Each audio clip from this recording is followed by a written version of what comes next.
My first job ever was GN. I took it for 6 months and they were ready to go to NBC.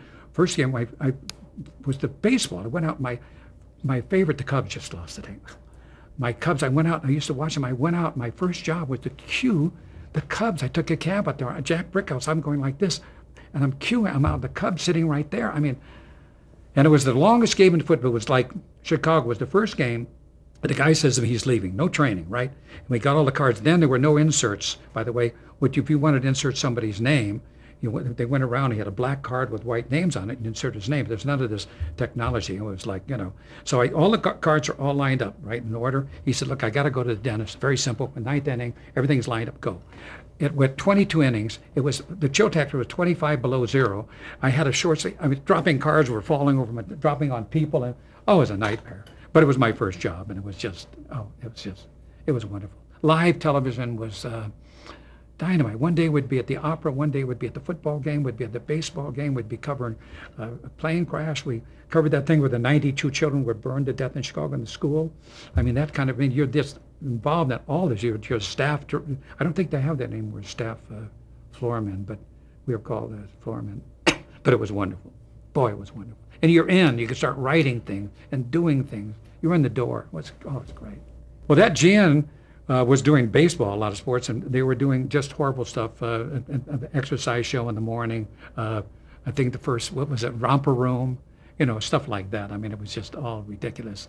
But everything was live, though. Everything was live.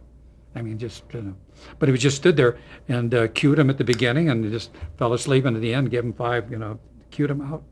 But once you're in, you start writing. It's great. First thing I wrote was on Club 60 was a network show, and I had all these ideas. And Dave Barnhart's a director, brilliant director. We'd write things together.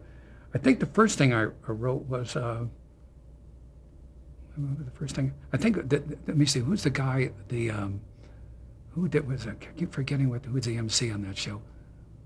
He was a guy, an announcer that did all the, anyway, I don't remember his name, but he couldn't even go. He was laughing so hard. I had an idea to write, at that time they had commercials, and I said, let's write a guy who's an advertising agency for the commercial, but he wants to make the commercials look good.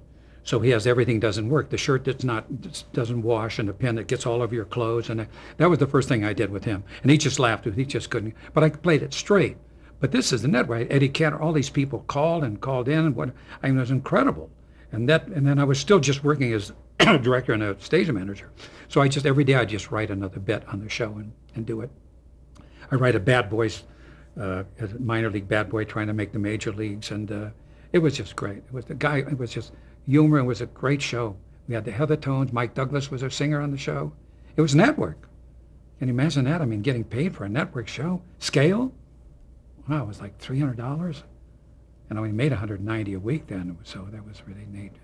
We did Kukla, Fran and Ollie, Dave Garroway, live all day, the news, weather, just live all day long, Did you work on those other shows like Kukla, Fran and Ollie? Yeah, I was a stage manager for those, yeah. Garroway large, and then we had all kinds of shows come. We had Wide Wide World come in, Dave Garroway show, Today Show would come in, The Home Show would come in, everything. I mean, would come through, and it was wonderful. We had a big orchestra, Joseph Blake show. We had a big orchestra.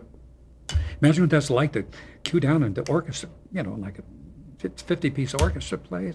Cue the bridges to go live, Wide World, the bridge. I'm out on a Chicago River, cueing the bridges to go up all over the United States. They go up, and it's great. Oh, it's great. I love Fran Allison. I worked with her later. It was just so wonderful to go to work in the merchandise mart, to go and be in television and be part of all that. It was a dream. It was a dream. And then to be able to come up and write, I think the first thing I wrote, and Jerry Lewis called me about using it was the typewriter song. I think that was right. With Leah Anderson typewriter, where you get out and you do it, typewriter song, pantomime. I think that was the first thing I wrote, if I can remember. I think that may have been it, But anyway, everything that, just being able to write. And then when I'd go to the Mike Douglas show on every Monday and Tuesday, my days off, I'd go to Cleveland and write the Mike Douglas show with Woody Fraser. So that was really tremendous. But then we went from 90% live down to 7% live, and I'm doing the news. You know, I mean, and news then was not like now. You had a flip rack and a camera. It was depressing. Thank God for the Douglas show. I don't think I would have died.